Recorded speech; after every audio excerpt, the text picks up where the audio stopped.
Hi, Gary, and welcome to my show. How are you today? Hello and welcome yourself. How Yeah, are you? good, thanks. So I saw an interview with you and Buck on from Believe podcast with Yep, Kate yep. Moore, I Kate's think. podcast. Yeah, really Moya. lovely, and it just made me so interested in what you guys are doing. So I'm so happy that you're on the show. Do they call you the finder or like the one that finds stuff? Yeah, Is they that your do. nickname? They do because well, it's either the finder or the mountain goat.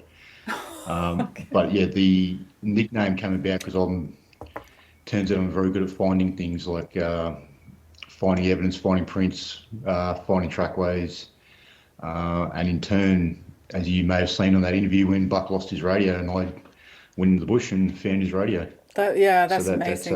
that nickname is kind of stuck.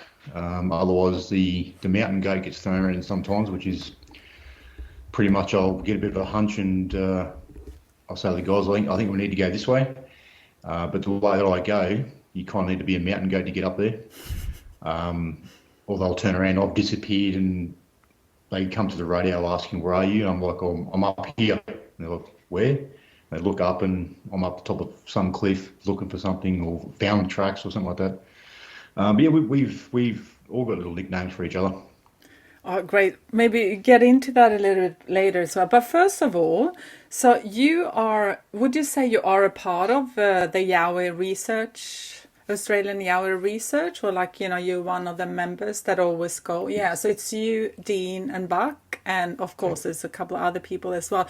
So before we get into that, I would really like to hear about you because have you always, when was like your first experience of any paranormal, like any spiritual, I don't know, like contact with the the other side, or the the realm of unknown?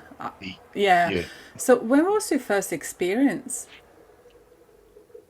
Um, when I can't really recall. I do know I was very young. I was a child, and I always used to think I see shadow people around the house, and we moved to another house, and I see shadow people in the house again. So I've always seen apparitions of some kind for most of my life.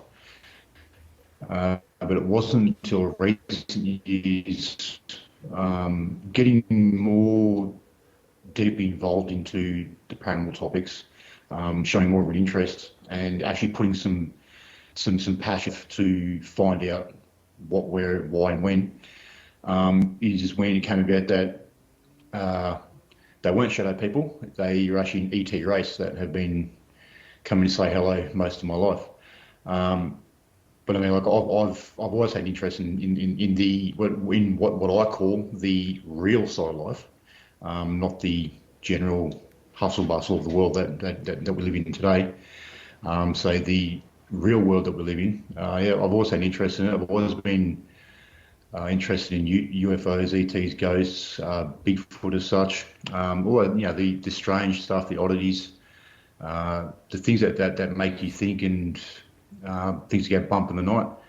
And I've always been right into watching documentaries and that kind of stuff, and putting up posters of X Files kind of posters and that kind of thing up.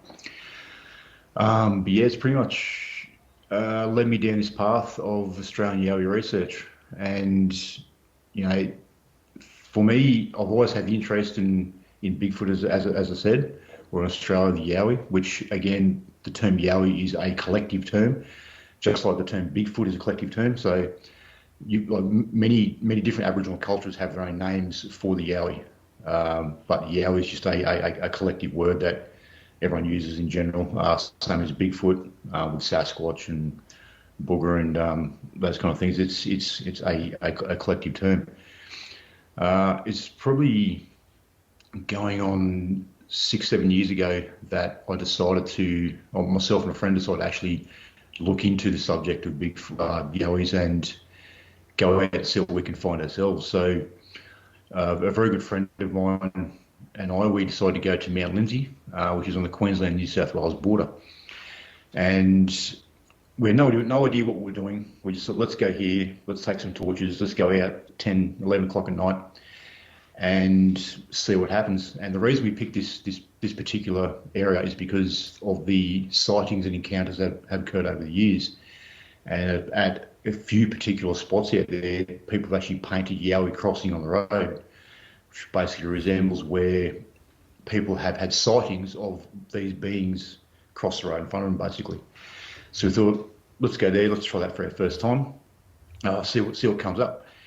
And it ended up being a very eventful night. It raised the bar very high for our first time out. I mean, after that, it was a little bit disheartening and disappointing because that first night did raise the bar so high. But basically it involved us walking up and down the roads, flashing our torches, which these days, being involved with Dean, we don't use torches unless it's around base camp. But we're walking around through the bush, flashing torches, that kind of thing. And my mate Wade goes, I'm sure I can hear something further down the road. And this is the time when I learned very quickly that you never turn off the recording device. So I was just using my phone at the time. So he was sitting on the bottom of the car. He said that. So righto, grabbed my phone, we jumped in the car. I hit pause on the recorder on my phone. We drove about 1.5 to 2 kilometres down the road, pulled over. As soon as we get out of the car, there's on the left-hand side is a big wall of Lantana. And as soon as we get out of the car, we get screamed at. The loudest, deepest, highest pitch, lowest pitch. It went up and down. It started very deep and guttural and went higher and higher as it went through.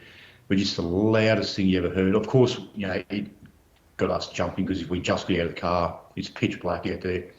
And we get screamed at. And then you can hear this thing bipedally walking around behind this wall of Lantana, back and forth, back and forth. And again, going back to the recorder, because I pressed pause on the recording, I had a chance to actually hit record again. So that scream, it would have been captured perfectly. And it was the distance between us and this being would have been 10 to 15 metres. So it was very close. And if I had recorded that, it would have ended up being one of the best recorded Yowie vocalisations in Australia. But I learned my lesson, and these days the recorder never gets turned off. And so that night progressed to a point where we could hear two other beings. So this being the direction from us, it would have been the southeast, and we could hear distant vocals, one at the north and one at the northwest, and every 20 minutes or so they would vocalise, and you could hear that the vocalisations were getting closer and closer every 20 minutes or so, every time they'd let off the scream themselves. And the whole time this one behind us is still walking back and forth. You go very quiet, then you hear a bit of movement. And all of a sudden, the vocalisations from the north and northwest, they stopped. And that got us a little bit concerned because in the one behind us, it stopped as well. It just went dead quiet. Like as many people experience in the bush when these beings are around, the bush goes dead quiet. We don't know why. I don't think anyone really knows why yet. It could be a magnitude of energy from these beings coming through the bush, and the energy that they give off, tells everyone else to shut up. The bugs, the bird life, the animal life, everyone just goes dead quiet. So that happened, and it was a point where we're standing there, not saying anything to each other in the pitch black. Like it was that dark, you couldn't see each other standing 1.5 meters away from each other, and without saying a word to each other, it was like it was choreographed. At the same time, we both spun around 180 degrees, hit our torch on this big wall of vine on the opposite side of where we were. And the reason we did that is the best way you can describe it is infrasound like elephants and tigers have.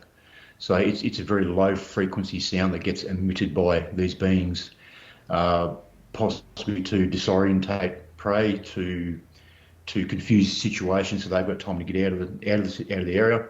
I guess it's obviously going to be situational to whatever the situation is that's developing at the time. So we got a little bit freaked out after having been screamed at from this way and other screams from another direction, and also this encompassing. If you can picture 1,000 mosquitoes that swarm your head, so no matter which direction you turn, you can just hear this buzzing.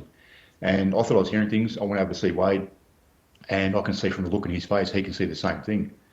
Hear the same thing. And it was not long after that, we both spun around with our torches and hit this wall of iron. Everything was still dead quiet apart from the buzzing in our heads. And I correlated that back with a researcher I know in Montana, US. This is obviously pre Dean Harrison, pre Australian Yowie Research. And Brian over there, he said it sounds like you guys got hit with a low frequency infrasound, which is most likely what they were doing. We don't know their intention, whether it was negative or positive, or just a neutral situation, because possibly these three beings were meeting up, and we happened to pull up right in between them. It could have just been as simple as that. And then from then on, like I said, he raised the bar very high that night. We kept going out to different areas. And then, lucky me, I got a chance to go out with Dean one night. And it's been a wicked roller coaster ride ever since. It's been a couple of years now. I've been researching with Dean. And it just gets better and better. How did you meet Dean? Oh, it's reverbing, so I'm going to be quiet. Yeah.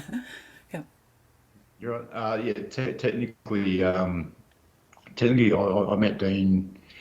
Where I live is the Gold Coast hinterland, so a lot of people come up here on bikes and that kind of thing. So I was out for a ride myself with some mates, and I left the ride and I was coming home, and I was halfway up the mountain I live on, and I see Dean's car flash opposite direction because he has very specific number plates.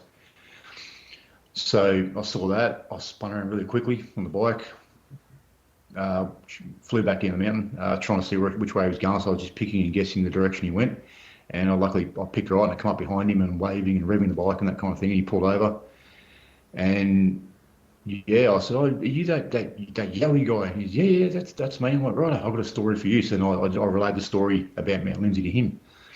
And since then, we kept in contact, and that contact grew into a friendship until I got invited out on a expedition in Brisbane at Bellberg Grove, and it's taken off since then.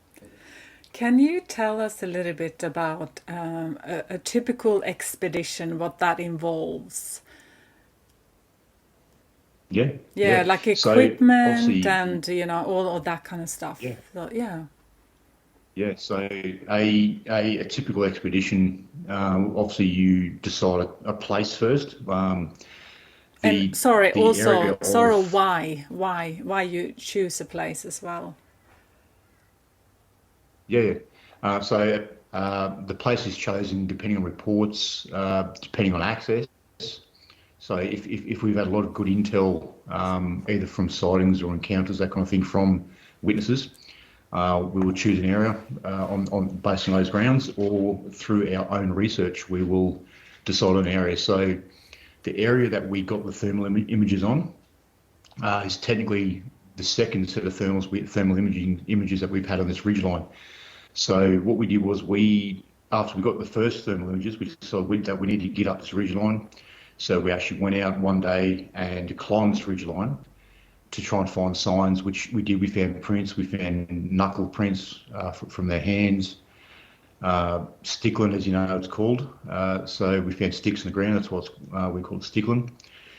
So that particular area where the thermal images were taken, that was chosen from our own research.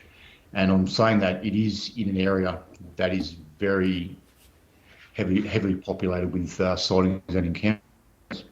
So once we do decide that, we will organise a time, a date, and that kind of thing as well. So we will organise to meet up at a certain location.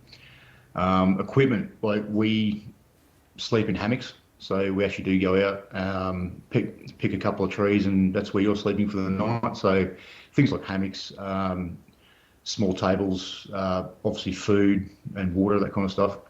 Little gas cookers, barbecue cookers, and that kind of thing. On top of that, just like general camping necessities, but not too much, because obviously we have to carry this stuff in, but we have to carry it back out as well. So we can't go too heavy. And then after that, it's the equipment.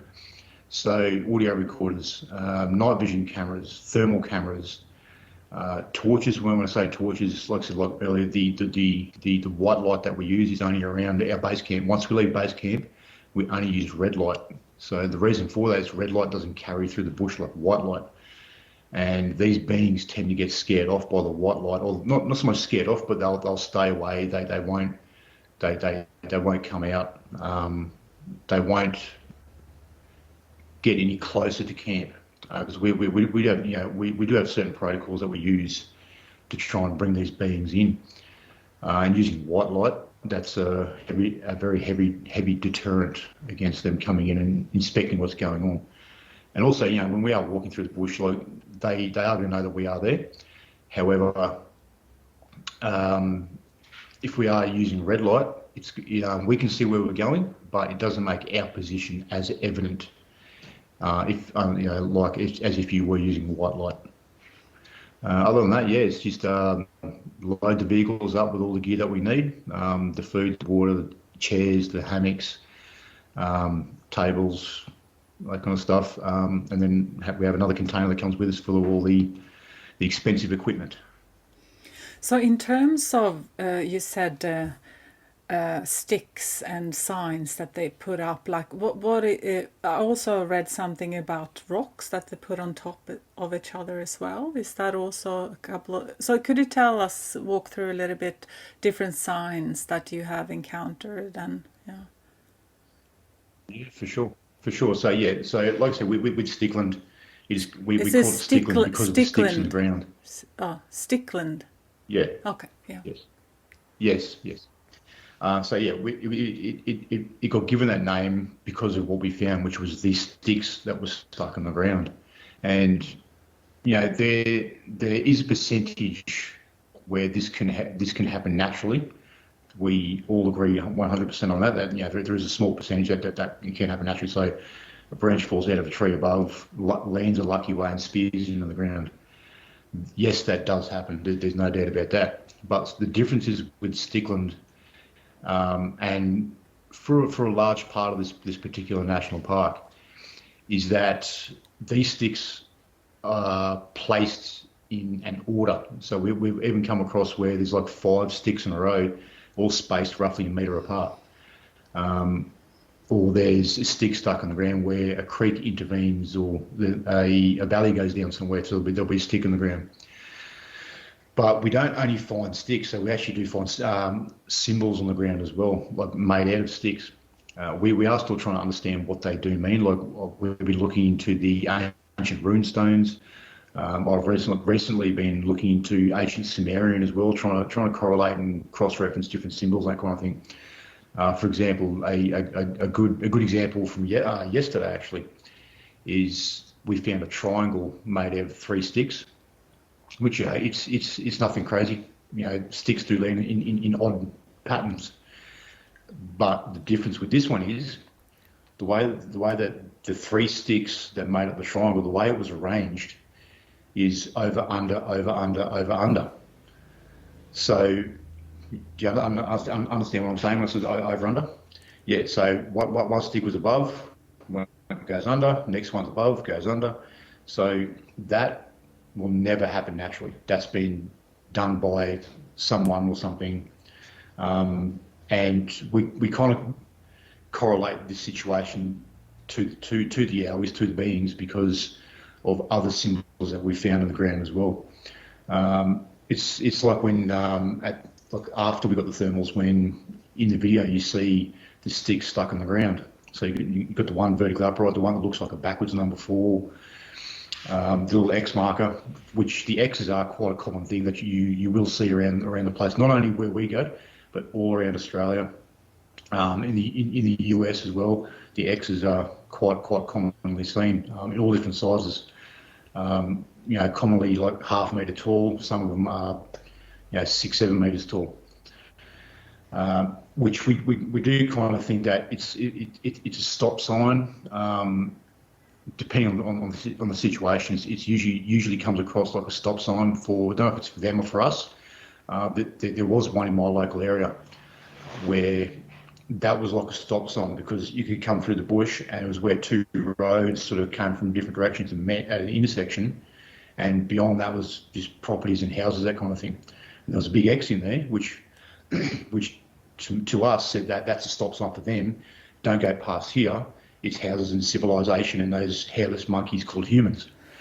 So otherwise, yeah, it's just little symbols, triangles, or strange house-looking symbols made of sticks or little squares.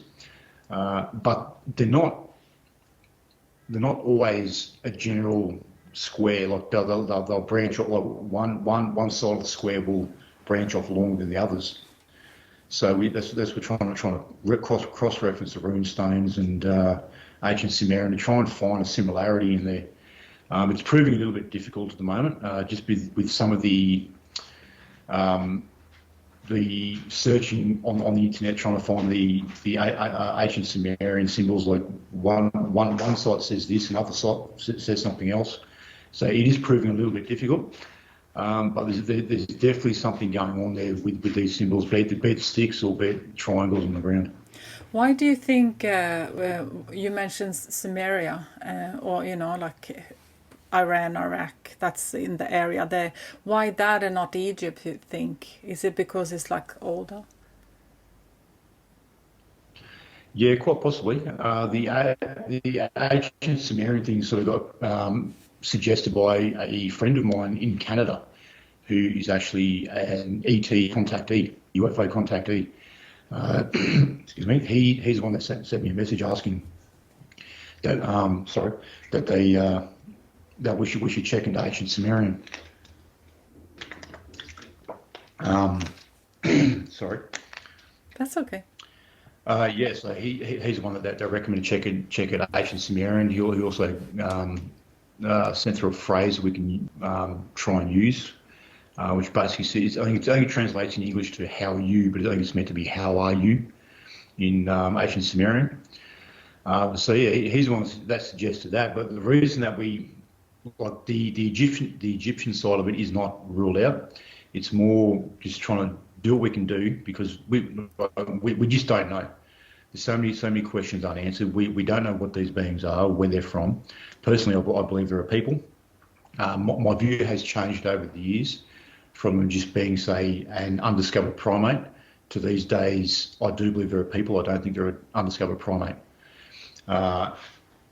So because we don't know where they're from, apart from guessing, you have to try all different avenues and go down different avenues and keep an open mind about things. Unless it's completely out there crazy, we will try lots of different avenues because we just don't know. So you have to keep an open mind. You have to take these different avenues, try different methods, and see what we can come up with. And hopefully one sticks out and works for us. And also, I just wanted to ask you, every time I hear about Yowies and I read about it, I hear a lot about Lantana. Why is the fascination with Yowies and Lantana, you think? What's the connection there? Well, I think sometimes with Lantana, it's obviously like a natural bush barrier, which they're happy to push through. That's been reported many times. We've seen many times where they'll just walk straight through it. But for us, with our delicate bodies, we can't do it. So I think they tend to use Lantana corridors at times if they are close to a well-used walking track or properties, that kind of thing. Basically, just like a big screen, pretty much, I'd say. And do you have any other experience from an expedition, another favorite that you would like to share? Yeah, I mean, we have stuff happen. a lot more than what we actually release. The reason that we don't release everything is, we want to keep that authenticity. And if we release everything that we experience and come across, it's going to flood the market and it's going to lose its impact because they have found something else. It's just another video of okay, whatever. So we tend to be very, very picky and release content of value as such that we think is going to engage the viewers and the followers. But I mean, we have stuff like it sounded like an old man mumbling. We're in a certain creek, checking out an area which is where I found some scat in the rock, which is currently off getting tested in New South Wales. And so that was the day where we found scat in the rock. We found big X markers up on the trees, and we sat down for a rest because this creek is quite long. We are, as we do 9 out of 10 times, we make our own way through the bush. It's not that common that we are using man-made trails. We are making our own trails through the bush. And yeah, we sat down just to have a bit of a breather and drink for a while, and up the creek you heard what you can only describe as like an old man with a really, really deep voice mumbling, very similar to that. And Buck's actually taken off to try and see what he can see. Unfortunately, when he got up there, whatever it was, I obviously saw him coming up that direction, so he actually heard it take off up the hill, pushing through the bush. But I mean, there's even been times where, like say, even with that night we got the thermal images, there was a point where I was sitting halfway between Buck and base camp, so I could see base camp to my left, I could see Buck to my right. Sitting in the darkness, I was using the thermal camera to view both.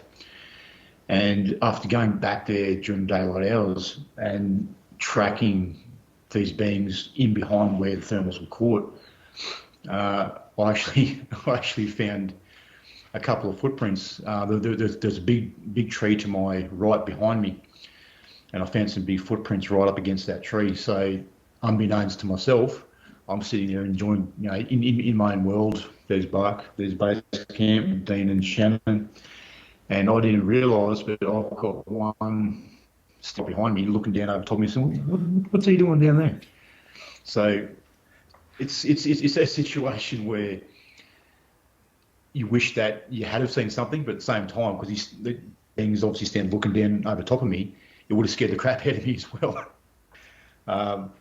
Which, that situation has happened quite a bit with us, where we haven't realised we've been that close, or we didn't realise they were that close to us. But even the night of the thermals, what you don't really hear is that they stayed around us all night. So I think we called it quits about 3 a.m. So we put our jackets and stuff on, jumped in the hammocks to go to sleep. And you'd sleep for half an hour and you'd get woken up by a big tree branch getting snapped behind base camp, or you'd hear walking around camp in the darkness. Couldn't see them. They were just outside enough that you couldn't make anything out or see anything. But yeah, they actually stayed around most of the night, which in turn, as you see in the video, they came out, Buck got them on thermal. They hung around us most of the night, snapping branches and walking around. And then, I guess when they were satisfied that we were asleep, they then went and put all those symbols on the ground. But there's also another time where we're up at Bellberg Grove, up in, and part of our protocols, I should say part of my protocols, is because I believe that we're all energy and we're all connected. So when we go to these locations, I'll actually go off myself for half an hour or so and meditate. Half the time I will play a certain frequency through my phone. Just I'll find the music on iTunes. For example, I'll play like 432 hertz. So I'll play that quietly, and I'll meditate for half an hour or so and put out that intention into the bush that we're here with peaceful intent. We mean no disrespect to them or the area. If they wish to make contact, we love that. We are here to make contact, to communicate, to interact, and try and get some progression that way. So up at Bilberg Grove, at a certain location up there, we worked at a rough base camp, and I went up the track a bit further, up a bit of an incline, and I sat up there meditating, and Dean and Buck were down the bottom in the creek, and they were walking up the creek, which sort of didn't parallel quite, but it just started going away to the west, and to my right was an embankment, and on top of that embankment was like metre high grass. So I'm sitting up on this track meditating, and Dean is walking this creek down below. He looks up, he looks through the trees, he can see me up there. Okay, cool. He then keeps going up the creek a bit further. He looks up through the trees again, and he goes, "Oh, where's Gary going?" Oh, whatever. He walks back out of the creek, looks up the track. I'm still sitting there meditating. And the next thing I hear is these footsteps running towards me. So I open my eyes, and Dean's running straight at me. You know, what's he doing? And I was just about to say, like, "You okay? What's happening?" And he ran straight past me and went up on top of the embankment. And then he come back down, and what was all that about? The second time down, when he looked through the trees down below from the creek, he saw a being walking towards me through that long grass. So I guess, I'm sitting there meditating with that energy, putting out that intention, and a being is coming straight towards me, I guess, seeing or feeling that intent, that energy. And then Dean's come running up the track, and it's taken off. But, Dean thought that was me walking around up there somewhere. As when he come out of the creek and saw I'm still sitting there meditating, he realised it wasn't me. That was a being walking down towards me. So it's stuff like that, like many more stories that we have of similar situations and occurrences and things you hear, things we find, and things we see. Like I said, there's so much more that happens that we actually don't release. Oh, and thank you so much for sharing that with the 432. Oh, you're welcome. 432 megahertz as well. Hertz. I think that's very important, and also because I was going to ask you about the meditation aspect, so you cover that anyway. So yeah, so people can find all of this on the Australian Yowie Research, like they can contact you guys there. But before we wrap it up, I'm a little bit interested in your ET contact as well. Like the beings that is, like, I was just wondering if you could tell us a little bit about that, the experience you had from a young boy and maybe now as well, because you said even your wife has seen them as well. Mm-hmm. Yeah, for sure. Yeah. So as I said earlier, I used to think I saw shadow people growing up, and in later years it turned out that they weren't shadow people. They were actually an ET race called the Finspanaste. Very similar to your typical grey, but they're not grey. The closest thing is more of a blue, but it's a colour that we can't really see because, as you know, we can only see and hear in a very small spectrum. So there is a lot of stuff outside that spectrum that we are oblivious to, unfortunately. So contact has happened multiple times that I've seen. I've felt and known that they've been in the house many times. More so since I've gotten deeper into the meditation and with the CE5 contact, so the human initiated contact through meditation, that kind of thing. With ETs and UFOs, which we have had great results doing that as well with a local team that I go out with and some good friends. And since I've let myself try to reach that higher consciousness and actually pursuing it, Things have amped up with the visitors who have always been with me, but since I've put some actual, I've actually moved forward in trying to make contact, then things have really ramped up. So it would be probably 2 years ago now that I saw the first one in the house. We have a massive salt lamp in the kitchen, so it's time to go to bed. So I turn the TV off, walk through the lounge room. You sort of got to go 45 degrees to the left to walk into the kitchen, and walk behind the wall the TV's on, and then do a 180 and go upstairs. We've got English Mastiffs, so at the time we had 3, so we've got almost 300 kilo dog laying around the kitchen floor. And I was stepping over them, and all the lights are turned off. So the only light was the ambient light emitted from the salt lamp. So, and it's the same thing like every night, turn the lights off, turn the TV off, walk through the kitchen, and then go upstairs. And as I turned to go upstairs, I saw a reflection in the back window of the house of something in the kitchen. And the stairs we have, they're not solid stairs, they're individual steps. And I've looked through the gap through the steps, and there's a being backlit by the salt lamp. So again, we can't see their skin colour because it's outside of our colour spectrum. But yeah, you could not miss it. It was as plain as anything. I saw from the waist up, so I saw the chest.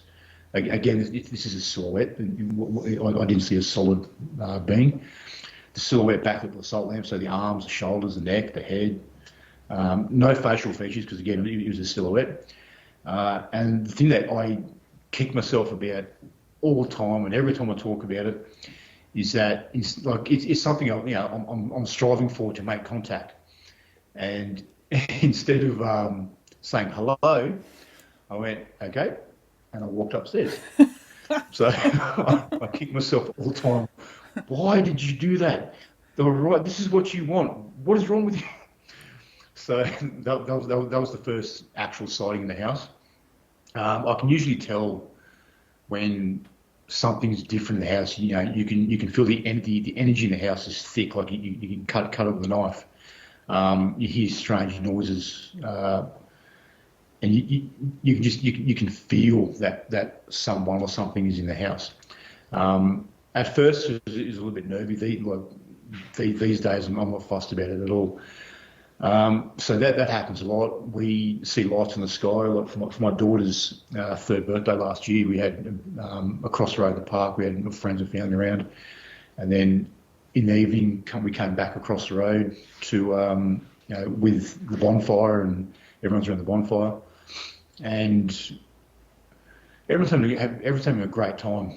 So this is like friends of ours, family, and we had a golden orb fly over the top of the house going south to north. It was not a plane. It was moving way. If a plane was going this slow, the plane would have fallen out of the sky.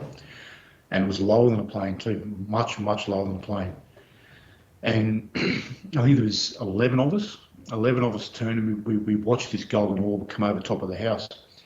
And I pulled my phone out, and as these strange occurrences happen, that equipment failing, like even with us with our Yowie research, we have times where we go out, which again this is reported everywhere around Australia, around the world, where the electronic equipment will just die. We've had that many times, even with our night vision cameras. They're fully charged up. We get something going on, and next the battery's gone flat in 5 minutes when it should be 5 hours. So yeah, I've put my phone out. I've recorded this golden orb coming over the top of the house. I remember I pressed record. I watched it. I followed it. I hit stop when it got too far away. As these things happen, there was nothing saved on my phone. And then it was probably about 20 minutes after that, we had 3 in formation, in a triangle formation, go across the eastern sky, and not long after this all went over. And this kind of stuff we've had happen a lot. My wife's been in the back patio having a smoke, and she's yelled out, "Quick, come outside!" And there's two white lights and one red light dancing around on the western horizon. There was two lights that would follow me every time I'd be somewhere at night time, be it Yowies or just out in the yard. I see these couple of lights would fly directly over the top of my head. And then things like that would progress, and then next thing you know, it's probably about from that last physical side in the house. It's probably about 6 months later or 5 months later that I suddenly woke up at about 4:30, 4:45 in the morning.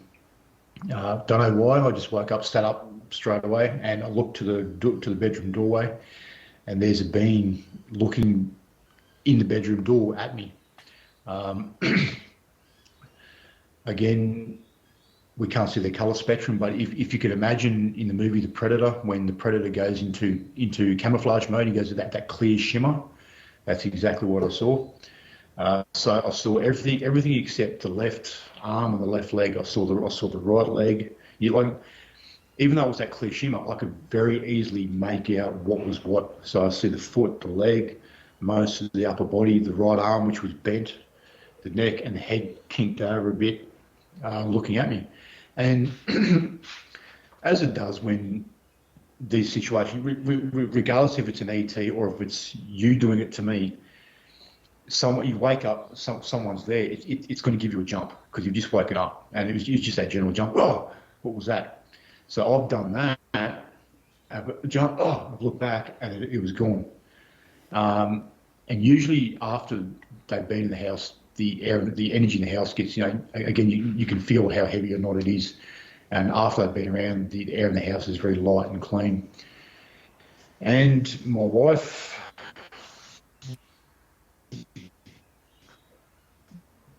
very, very recently, a couple of months ago. So, I mean, she's a little bit freaked out by it. I'm not, because I'm inviting it. I often, again, meditate and put out the intention. So that's what I want. I want to stop in for a barbecue. That'd be great. But she got freaked out. She said she suddenly woke up, much the same as I woke up at that 4:30, 4:45. She said she suddenly woke up and looked over to myself, and there's a shadow, because it's obviously dark and that kind of thing. So she saw a shadow, which she described, and very, very similar to what I described, standing over top of me. And then she said she just very calmly went to sleep. And she thinks nothing of that, which I don't. I think there's probably a reason why you very calmly just went back to sleep. I'm pretty sure that was their intention, that you weren't meant to wake up, so they put you back to sleep. But yeah, that was only a few months ago. But otherwise, I mean, again, you can feel the energy in the house. The amount of times that we've seen lights in the sky up here where I live. A good friend of mine, Shannon, he's like me. He's an attractant for these kind of things as well. He lives on the other side, same mountain, but down the road a bit. He's actually got Yowie activity happening on his property right now, which I've got investigated, and it is legit. He's got big X's on his property and what looks like claw marks on trees, that kind of thing. And it's funny that when we see our own experiences with lights in the sky, but when we get together, I guess that energy compounds and gets bigger and stronger, auras, energies, that kind of thing. And I guess that beacon of us being together, having a good time, having a few drinks, obviously that intention gets spread much further than when we're doing it by ourselves. And we had one night where he described it like the M1 motorway. That's how he described it. Because we're just sitting in the park across the road having a few drinks, just talking about life and the world and And next, you see that? Look at that! You just kept going and going, and I just see that one. No, I missed it, and then they flash again, and I saw that one, and it just kept going from different directions, left and right, and then I think the most profound one of that night was we call it the Nike tick. Because like in this situation, in this area, we've had where we've seen a light in the sky and we've spoken to it. Can you give us two flashes, three flashes? And then I think the best one was like, because it's at first like, are we seeing things or what's going on there? Like, can you please give us six flashes? And believe it or not, bang bang, 6 flashes we got directly back. And so that's the kind of energy that we have when we get together. But this particular night, we were watching stuff on the southeast, flashing here and flashing there, and zipping there and zipping there, and other light objects coming from the west and everything's coming directly over top of us. And we're watching lights go from the southeast, travelling over the top of us, as we're turning, watching them more to the north. Again, the Nike tick, we saw one golden bright flash, and then bang, we actually saw this light take off, and the trail it left was a bright golden Nike tick in the sky, which is what we call the Nike tick. And we stood there in shock, amazement, and in awe and in love, and like, oh, that was amazing. It was just this massive golden Nike tick as this, which you'd assume a craft. It took off after we watched it flash across the sky a few times. But yeah, I mean, look, it keeps going. Like, I mean, like I was saying to you the other day about going to a job out of Roma, out west, from the Gold Coast, and coming home was about 7:30 at night, and we're just sitting on cruise control, and music's playing, and just casually talking to a mate who, mate Reed, he was a bit quiet with work, so I asked him if he wanted to come out with me for a drive, something to give him something to do. And yeah, we're coming back, heading back home from Roma, and it was almost a full moon that night, and I'm cruising along, those long trips where you have conversation with each other, but because it's such a long trip, you sort of go in and out of conversation. You go quiet for a while, no one's saying anything, then you go back in conversation. So we're in a bit of a low point where there's no conversation at the time, and I saw to my right a red flash in the sky, and I said, "Did you see that?" And he goes, "No, I didn't see that." So we then kept watching the sky out to the right, which would have been the south. And because out west they've got the rural phone towers, that kind of stuff. So we're looking for towers, and the towers flash. Every few seconds a red light on top of the tower flashes, but there was nothing like that. So we're still watching and looking. And me, because I'm involved with CE5 contact, and Reed, he's not into. He's now, but he's not into the subject as such. So I then played Dr. Stephen Greer's crop circle tones through my band. I cranked the volume up, and I'll start mentally putting out that intent of, if you are there, can you please give us a sign? And then a couple minutes later, there was another red flash, and did you see that? Yeah, I actually did see that one. Ah, cool. So I kept watching. I kept putting out that intention, and next thing you know, 3 big red orbs went 1, 2, 3, and then they pulsed back and forth between each other. And then one by one, zip, zip, zip, and they phased out to nothing. I've actually got, as you see, ET behind me. This is it was my gym room. I put black lights and that kind of stuff. It was actually, that's my little description up there. Okay. So that's pretty much what it was like. 3 big red orbs lit up and pulsed back and forth, and then phased out to nothing. So I said thank you, and we were on our way. The whole way home, Reed's constantly looking at the windscreen, trying to see something else. But the best part for me, even though that was such an amazing experience, the best part for myself was that Reed saw it. Because I'm in the subject, I've seen stuff, he's not. Again, he's now, but at the time he wasn't. He thinks it's cool, but yeah, he's not into it. But because a non-experiencer with no intent, because he experienced that with me. He saw it. We both described 99.9% the same thing. That's my favourite part of that sighting, was because he saw it as well. Oh, that's a really good yeah, experience. I was just going to ask you at the end, like, yeah, could you just mention a little bit about the C5 contact? What do you do? Like, what is it called? Yeah. I never heard about it.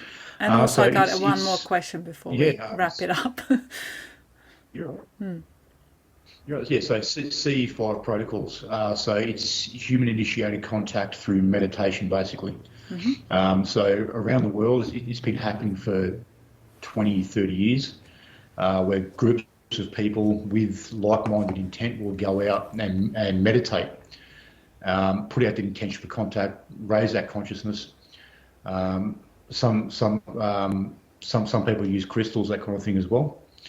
And it's about trying to establish a peaceful contact with as many peaceful ET races as there are. I mean, there is going to be negative ET races out there, but this intent is to make contact with all peaceful beings that live out there. I mean, it's quite obvious that we aren't the only ones around. It's obviously very arrogant to think we are the only ones.